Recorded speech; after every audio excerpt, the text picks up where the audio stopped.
Hello, my fellow comic book collectors. Today is a really interesting video. So, a few weeks ago, I did a video of my favorite female characters in comics, and it didn't really get the reception that I was hoping.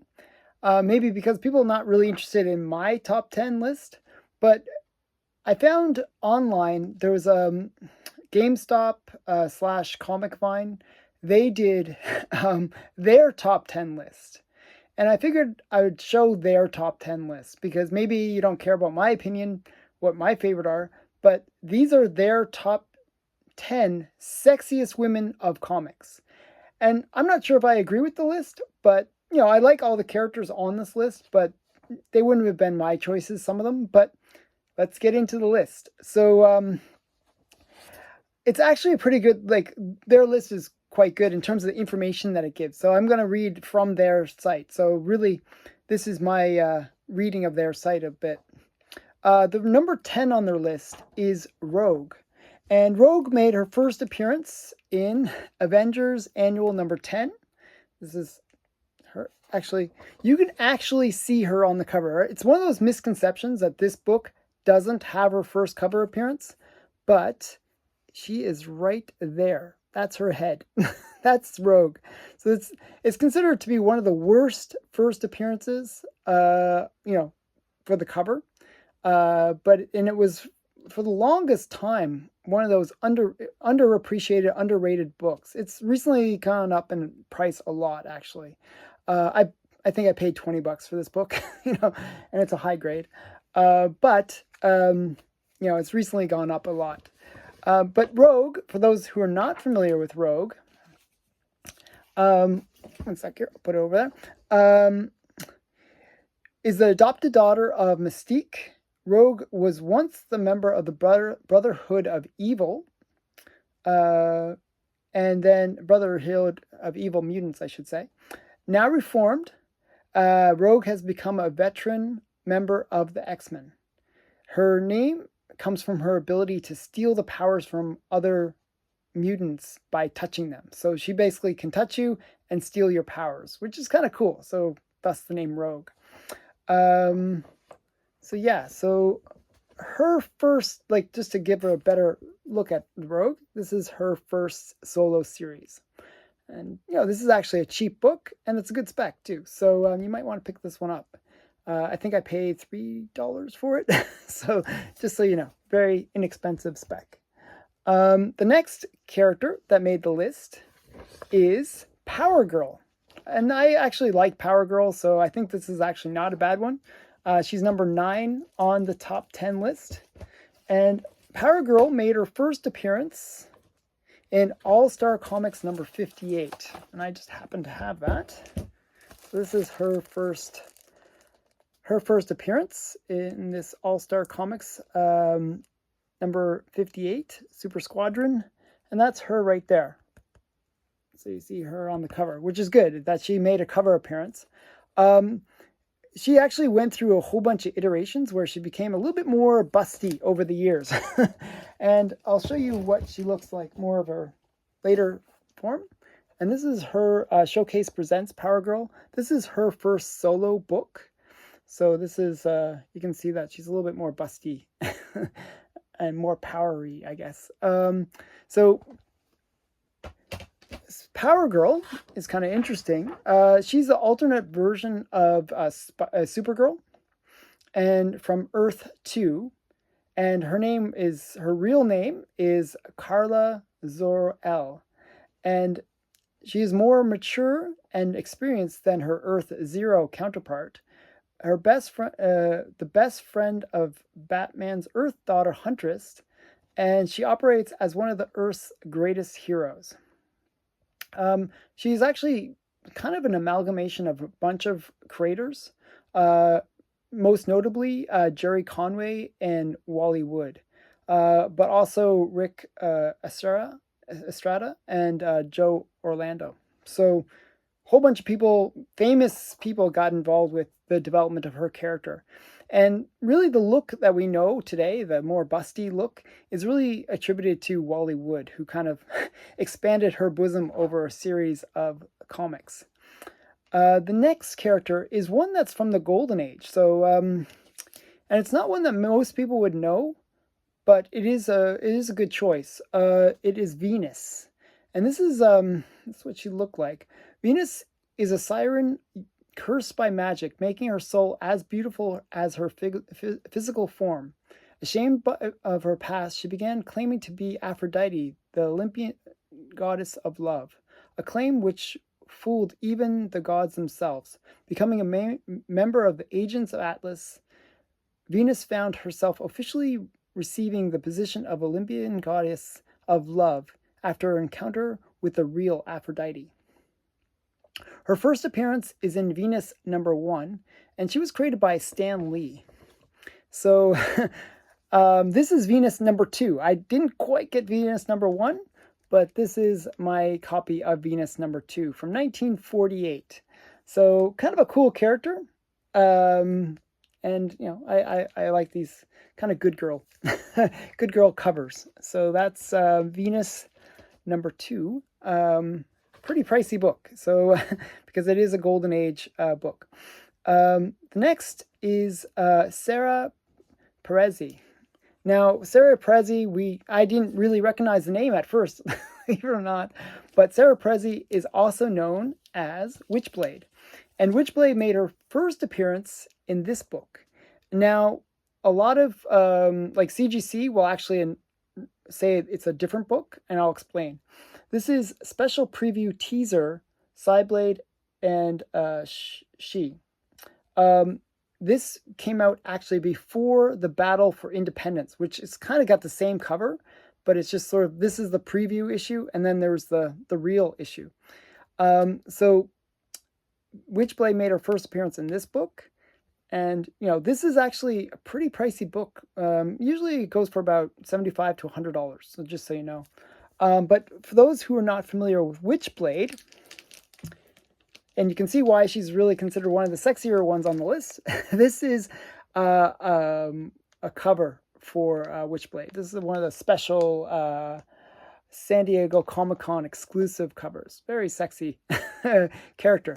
And she's known for this blade that's on her, this sort of alien life form that's on her arm.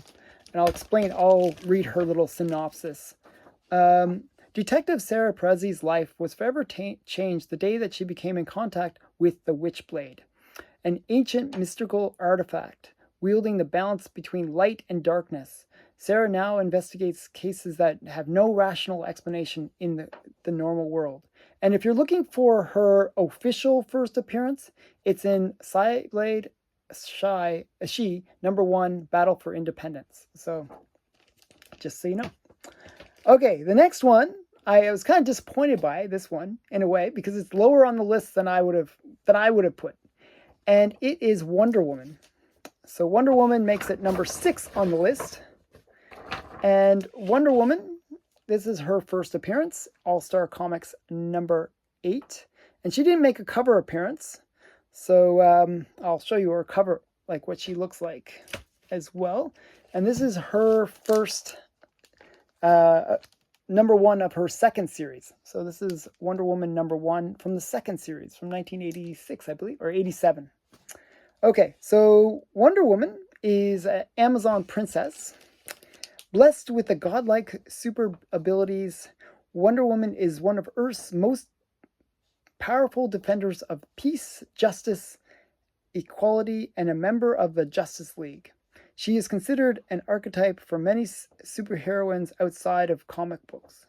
She stands for beauty, love, and humanity. Her initial origin allegorically depicted her as a clay baby brought to life by a patron goddess Aphrodite. But in recent years, she's depicted more literally as the daughter of Zeus, and Amazon Queen Hippolyte. Okay, and the other thing that's interesting that I learned, like from doing a little bit of research, was her birthday is March 21st, 1881. So that gives you a sense of her age. She's a bit of an older woman. So if you like older women, Wonder Woman might be your girl. So that's number 6 on the list. And obviously she doesn't age, so that's why she's still very beautiful. The next one on the list is an interesting one. It is Emma Frost. Now, Emma Frost made her first appearance in X-Men 129, this book. So she's not on the cover. I don't think so. And it's her first appearance is in this book, and it's sort of like the Hellions Club. Yeah, it doesn't say. Let me see. No, it doesn't say. But the Hellfire Club, I should say. Hellions Hellfire Club, yes. So she's sort of known as being the queen of the Hellfires. Okay, so Emma Frost is a fictional character originating from Marvel Comics. Originally starting off as a supervillain and enemy of the X-Men, during which she was the White Queen of the Hellfire Club. Emma Frost is a powerful mutant with mutant telepath who can transform herself into organic diamond. She became a prominent member of the X-Men. A gifted teacher, Emma is renowned for her beauty, wit, and revealing attire. And her first appearance was in 1980 in X-Men 129.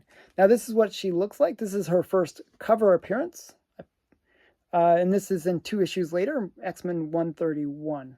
So that's her right there. So that's her as the White Queen. That's another name for Emma Frost. Okay, so those are the... Now we're getting into number 4 on the list. And number 4 on the list is a really great character, and it was on my list too, so I'm always happy with that. It is Zatanna. Now, Zatanna made her first appearance in Hawkman Number 4. This is Hawkman Number 4, and this is where she made her first appearance. Obviously not on the cover. So she made her first cover appearance in The Atom, number 19 or 17? 19, I believe. Yeah, 19. So this is her first appearance. There's her. She's typically seen with the top hat and sort of like a magic costume because she's a magician.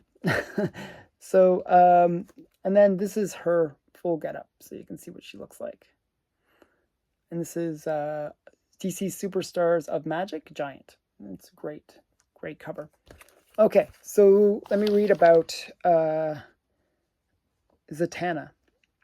A good stage magician and daughter of magician Giovanni John Zatanna.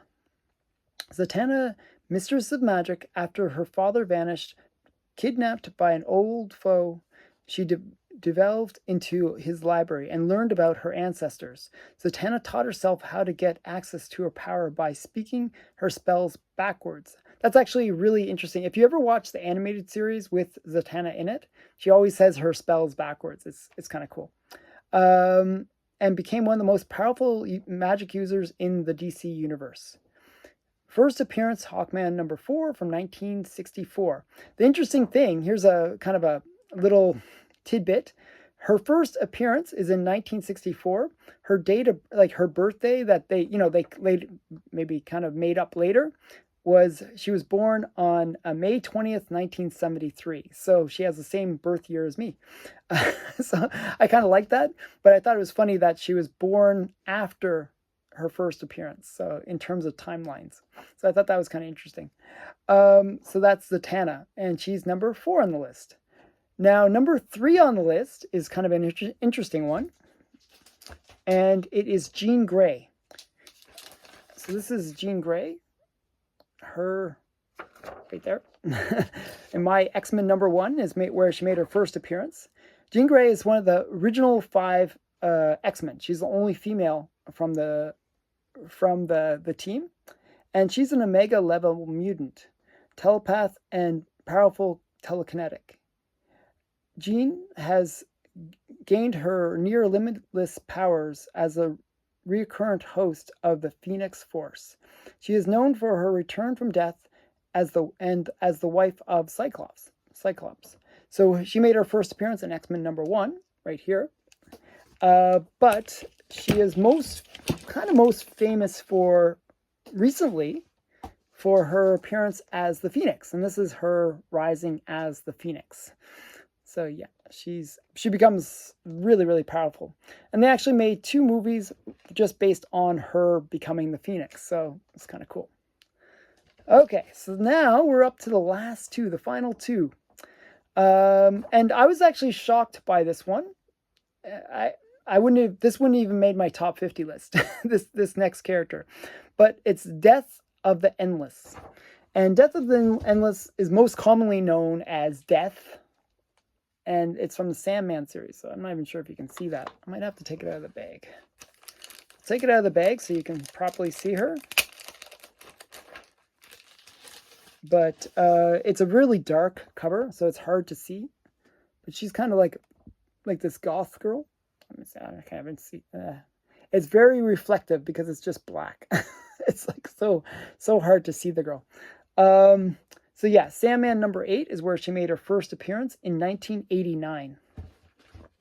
So, Death of the Endless, or Death, one of the 7 Endlesses, inconceivably powerful beings.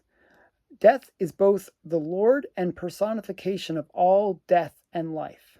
She is well known for being the opposite of what most people would think death is like. Rather than being an ominous figure, she's the friend to all under her auspice. And her first appearance is in Sandman number 8. She was created by Neil Gaiman. So kind of a interesting character for number 2. I'm not sure if I would agree with that one. I don't really find her that sexy, but I thought that was interesting that she was number 2 on the list. I would have put Wonder Woman there. That would have been my Wonder Woman. Next one, I actually can agree with this one. It's number 1. It's Red Sonia. So, Red Sonia, and I'll show you her first appearance. Her first appearance is in Conan the Barbarian, number 23. Often this is cited as being her first cameo, but I would disagree with that. I think it's a full appearance. However, she doesn't appear on the cover. So a lot of people prefer her first, what's considered her first full appearance, but not really. This is Conan the Barbarian number 24. And this is Red Sonia right here. And they're going to make a movie with her now, I heard. So it should be interesting. So yeah, Red Sonia, number 1 on the list. And this is her first 2 appearances. And I'll read a little description about her. Known as She-Devil with a Sword, Red Sonia is the greatest swordsman of the Hyborian age, and more than a match for any man in combat. First appearing in Marvel Comics in 1973, Red Sonia has become the archetype example of a strikingly beautiful warrior clad in the revealing bikini-like armor. Now, if you look at her early appearances, it's actually not as revealing as some of her later appearances. Like if you look at her more recent comics under Dynamite Comics, she's wearing a much more skimpy top. But she is a kind of a great character, and one that is worthy of picking up, especially before the any movie or trailer drops for her. So that has been the top sexiest women in comics based on Comicvine. So I'd like to see if you agree or disagree with the list. They actually have a full 100 list. It's kind of amazing. And I've been trying to collect every single first appearance on that list. And it's been a bit of a challenge. It's been kind of one of these hobbies. And that's maybe why I kind of delayed making this video, because I didn't want people to be sniping the books that I've been trying to hunt. So it is a great list, though. You can look it up. Just search top 10 sexiest women in comics, Comicvine, and you'll find the list. It's a really great list, though. But yeah, really interesting characters. A lot of the ones I didn't know were on that list. So, definitely I recommend checking out that list, and also check out my list. I'll link it in the description and at the end of this video. So check that out. Thanks again for watching. Bye for now.